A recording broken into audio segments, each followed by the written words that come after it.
everyone, and welcome to Heartbeat Alaska Native News and Native Information. We here at Heartbeat Alaska love to travel across the north. And today we travel off the beaten path. We travel to an island hundreds of miles off the shore, to the Pribilof Islands, as a matter of fact, to the beautiful island St. George, and visit the beautiful people who live there. I'll be back with St. George right after this.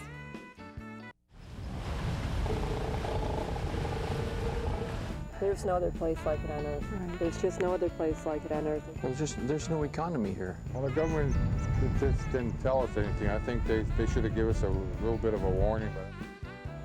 My name is Stefan Lekenof. I'm from St. George Island, and you're watching Heartbeat Alaska, and we'll be right back. Heartbeat Alaska is brought to you in part by Coastal Villages Region Fund. Thank you, CVRF, for your support of Heartbeat Alaska. And by the Nature Conservancy of Alaska, working with Alaska's rural communities to conserve and protect our natural heritage. Hi, I'm Mark from Scan Home, and we are proud to sponsor Heartbeat Alaska. Scan Home, serving all of Alaska's home and office furnishing needs. Thank you, Scan Home, for making Heartbeat Alaska possible.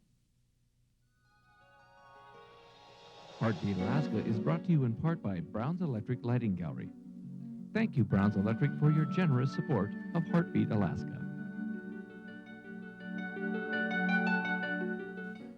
We've been covering businesses, families, and individuals since before Alaska was a state. And we'll keep doing it until the glaciers melt on Mount McKinley. Primera Blue Cross Blue Shield of Alaska. We're here. We're with you. There are two villages in the Pribilofs. St. Paul, the larger, has around 500 people. Today we visit the other village, St. George, with around 150 people. St. George is also home to millions of birds and thousands of seals, as a matter of fact.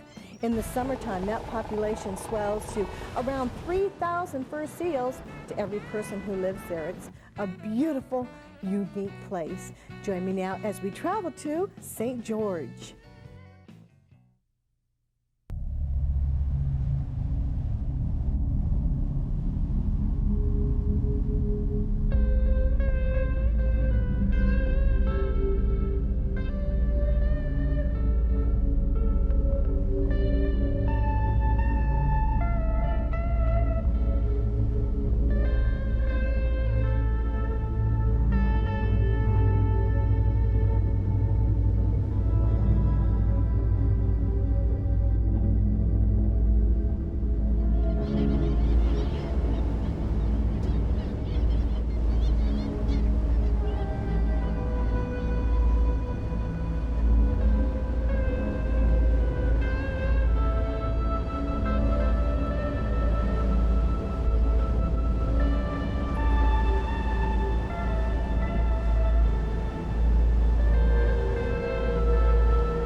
Hundreds of miles from the nearest land, Pribilof found his pot of gold. But in order to cash in, the Russians needed laborers, and lots of them. They found their laborers on the Aleutian Islands. The Russian treatment of the Aleuts blurred the line between slavery and serfdom. In any case, Aleuts were taken from their homes to the uninhabited Pribilof Islands.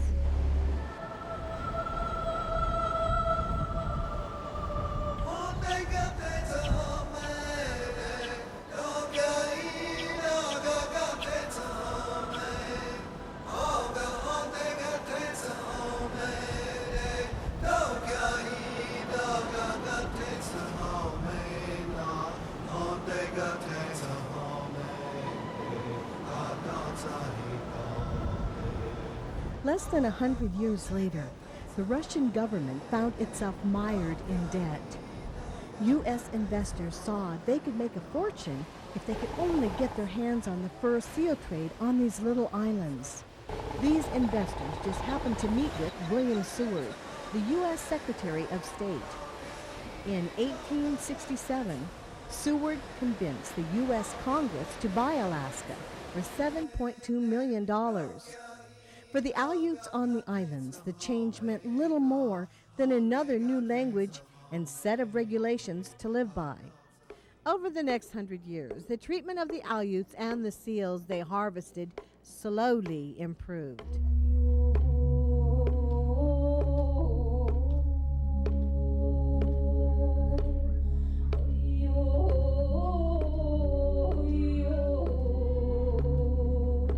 Today, the old sealing plant sits empty, staring out at the relentless sea.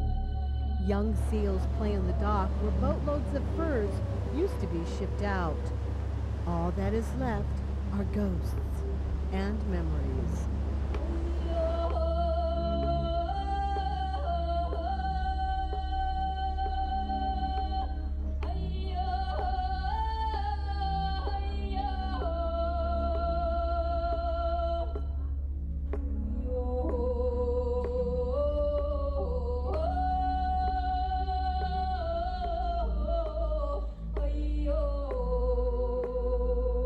I started working at sealing plant down there when I was 17 years old. Andronik Kashevarof remembers the hard work. When we did the first seal harvest here, I worked as a pot cutter on the hauling grounds out there. Then there I moved down to the processing plant down there where I did from taking all the skins back from the sealing plant all the way, from the killing fields all the way back down to the processing plant where we processed them down there and did them out for the shipping down there. Along with the hard work, though, came the security of knowing where your next paycheck would come from. That is, until that day when it all ended.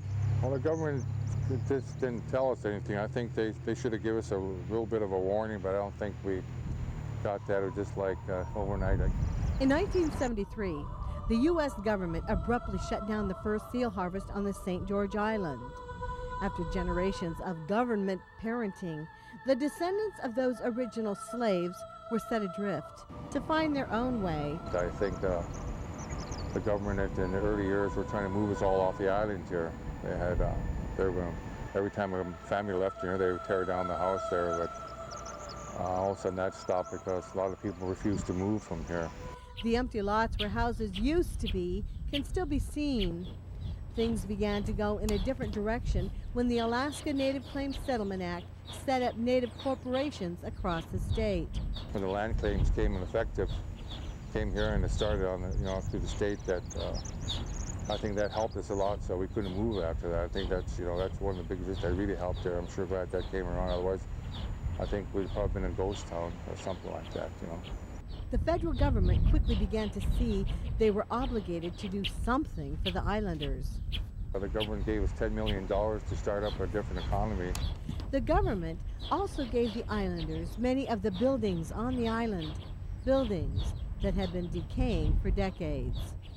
It took a lot of money to fix the infrastructure, to bring it up to code and everything else like that. So $10 million didn't go a long ways, and so we went back to Congress and got more money for that to do more infrastructure and stuff like that. Then we started on the fisheries, started building the harbors. Andronik is Vice President of Operations for St. George Tanakh Corporation. Tanakh, a native corporation formed under the Alaska Native Land Claims Settlement Act of 1971, continues to do great things for the island. By securing government contracts for restoration and construction projects, they provide jobs for islanders. But as Andronik is keenly aware, there are only so many projects on the island. The government can't supply the island's payroll forever. The guys would have to leave the island, or if they can make it possible, take their family out. But it'll come to that sooner or later if there's nothing else in the island, and it might get a little bit more quieter in here. But the truth of the matter is, Well, there's no economy here. I mean, other than halibut fishery and a little bit of tourism.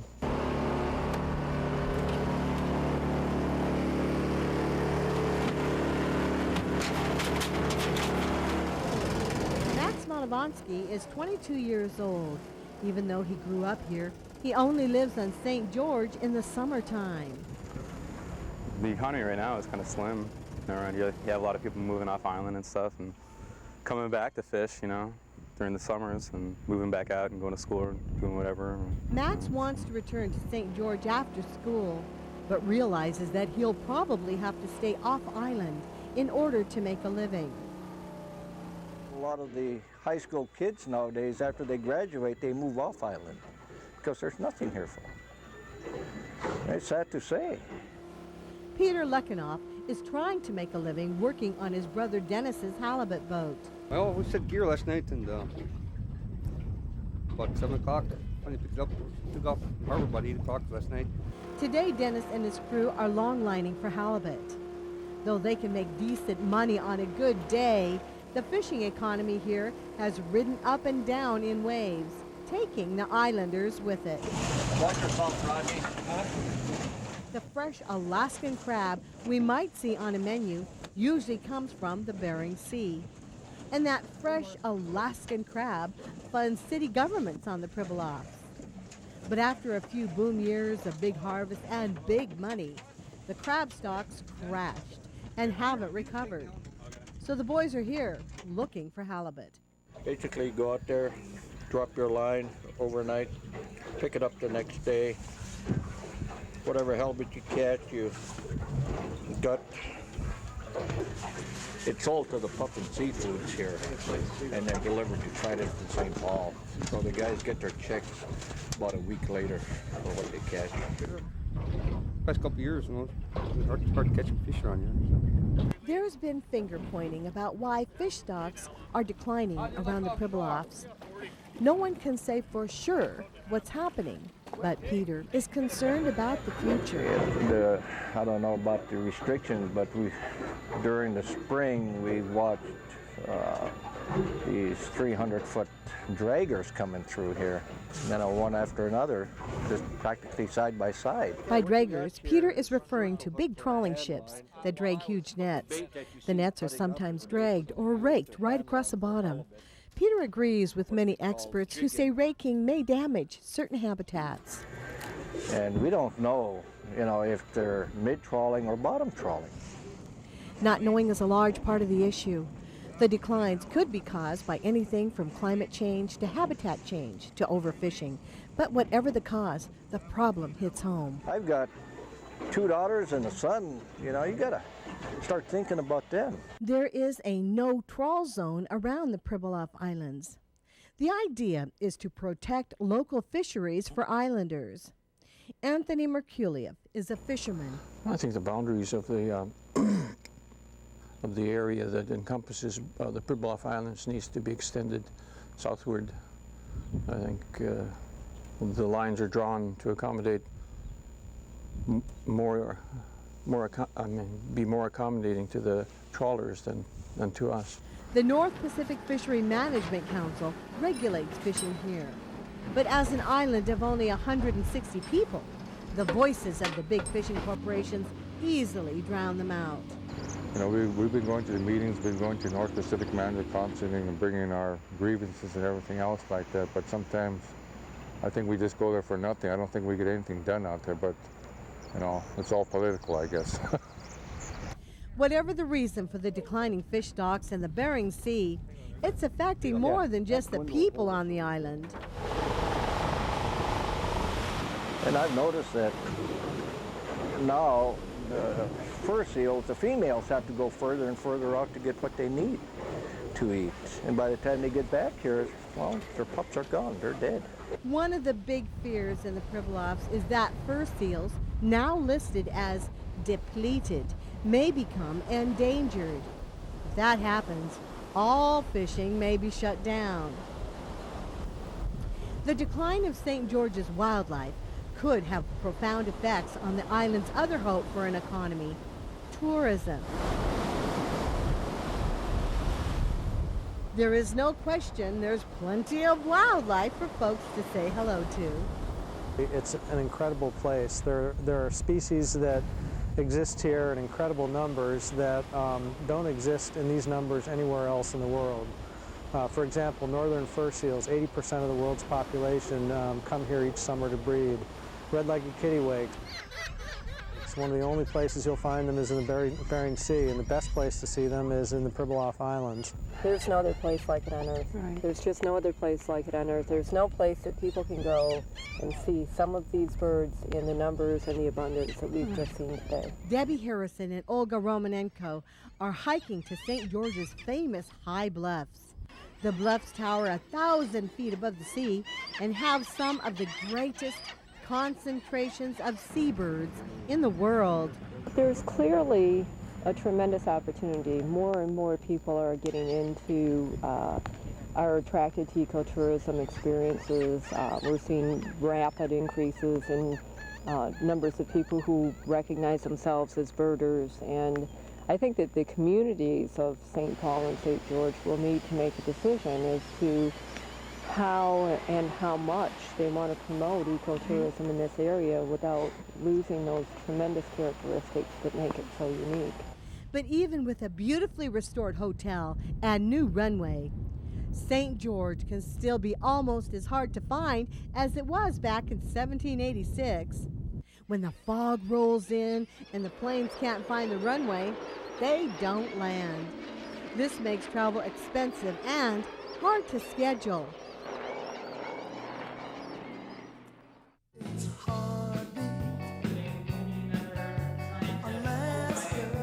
When you talk about a working group, I see the working group here.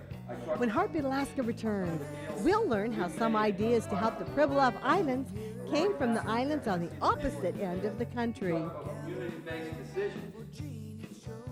Hi, I'm Max Malavansky. I'm from St. George, and I watch Heartbeat Alaska. Hi, I'm Lisa Zam with Alaska Family Hospice, your home in the city. We would like to invite you to stay with Alaska Family, located right next to the Alaska Native Medical Center. We will have a new addition for our special prenatal guests, a beautiful prenatal home. Call to make your reservations. This fall and winter, every guest is entered in a very special drawing every week for gift certificates, and in December, a grand drawing. So the next time you're coming to Anchorage, stay with Alaska Family, your home in the city.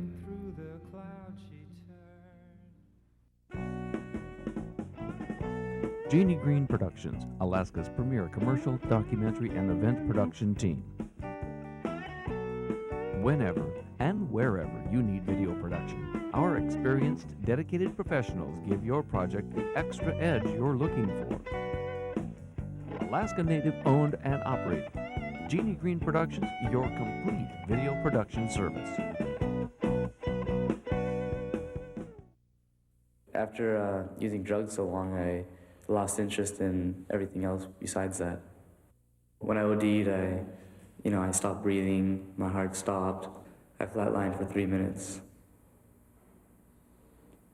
I thought I was able to handle it, but I guess I wasn't.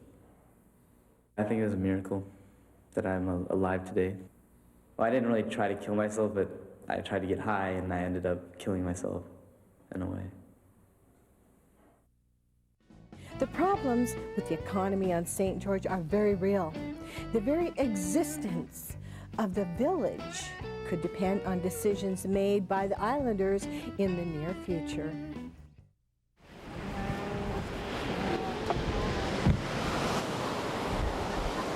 This spring, St. George had some visitors from a long way away.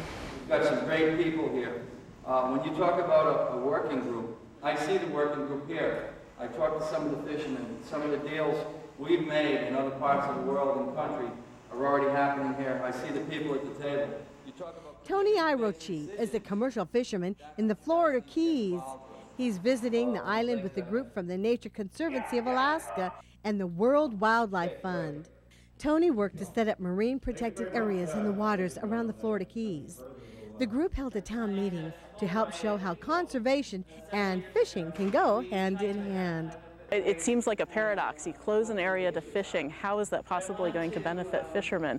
But actually, it's really simple, and it's been shown in more than 100 studies worldwide that if you close an area to destructive fishing practices, the fish that live in that area are able to survive longer, grow much bigger, and most importantly, they reproduce much more successfully. So you've set aside a fairly small area usually, but the resident population in that reserve area is able to help replenish the surrounding fishing grounds. I like what they're thinking, because for me, and not only for me, but for these younger ones, that's how it's going to benefit them. I mean, before it's too late, something has to be done now. One of the other things that could shore up St. George's economy is reopening the fish processing plant on the island. Yummy.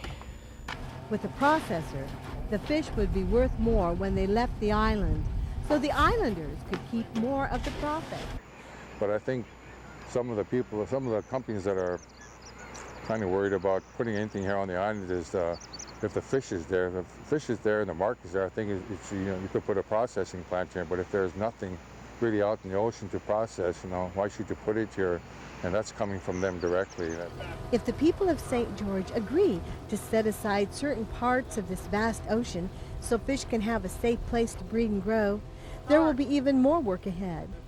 The islanders and outside commercial fishing interests will need to come together to find a shared vision and take a common plan to the North Pacific Fisheries Council.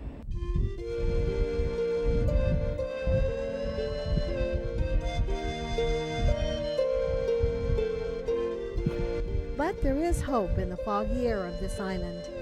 There is hope that through hard work and by taking risks, the people of St. George will not have to leave this place they love. Georgie Kashevarof explains. Working with all entities and trying to come up with a economic development plan to see what we can do for this community. Whoever said that a bad day of fishing is better than a good day at work stands true. Yeah. We're just a beautiful small community and everybody's close with each other, and we'd like to see change and growth in our community,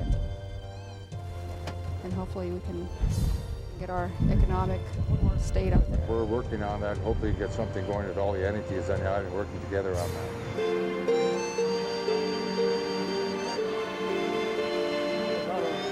An ancient Aleut hunter found these islands after many days at sea in his ikak or kayak. After he returned home, the legend of the first seal islands he called Amek was passed down for generations. It was only by the greed of outsiders that the Aleuts came to live on this sleeping volcano.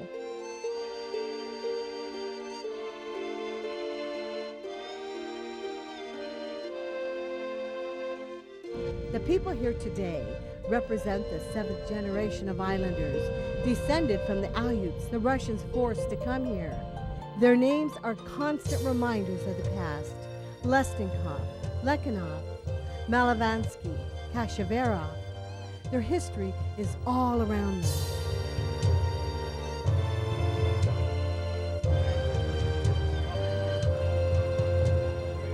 But these are no longer displaced people. They are home.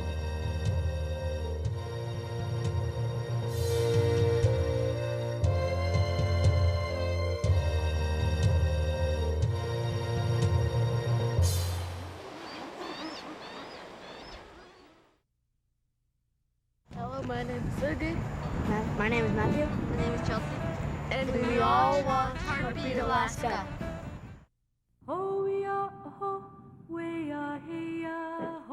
You're late, Dad. I know. I'm almost done with my homework. Yeah? Tessa's mad at you. What's mad at me about? You said you would play basketball with her. She said she'll never speak to you again. Parents that are involved with their kids are more likely to help keep their kids away from drugs. Nothing but that. Each week, Heartbeat Alaska brings you great stories from all over the state. And we couldn't do it without the generous support of Frontier Flying Service. Frontier gets our camera crews where they need to go. So whenever you see a Frontier plane, give them a wave. Say hi from Nutset. You might just be on Heartbeat, Alaska. Frontier Flying Service, covering Alaska for over 50 years. Since our visit to St. George, representatives from commercial fishing interests, from the islands itself, and from Nature Conservancy have held meetings. They're working together and coming together to find ways to protect the unique way of life in the Pribilof Islands. Thank you so much, Nature Conservancy and St. George Tanakh Corporation, for making this story possible. And thank you for joining us. Join us again next week, won't you, for more Heartbeat Alaska. I'm Jeannie Green. Have wonderful holidays. I'll be back next week. And right now the males are coming in to set up their territories. They're harem breeders, so like what they call the beach masters, the big guys will get the best spots close down to the water, and they'll have harems of, you know, up to 60 females. Woo, and then as you, well, I don't know, they fight pretty hard for their territory. It's pretty, this time of year it can be pretty messy apparently. The battle? Yeah, just sort of, you know, by midsummer they've mellowed out some. They kind of have learned where everybody's territory is, so they're not, there's a lot of display but not that much actual fighting. But they hang out, the males will hang out all summer long here and lose something like 40 or 50% of their body weight.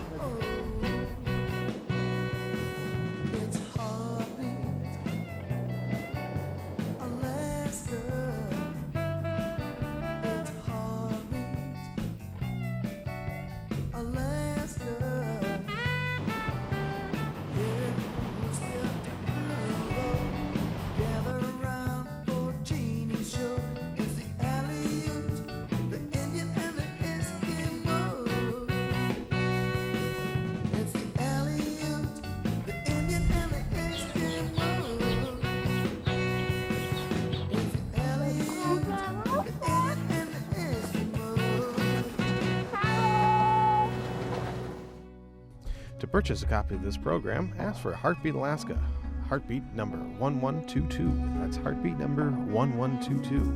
And send your check or money order to Jeannie Green Productions, 6216 Old Seward Highway, Anchorage, Alaska, 99518. Or give us a call, 907-563-7440.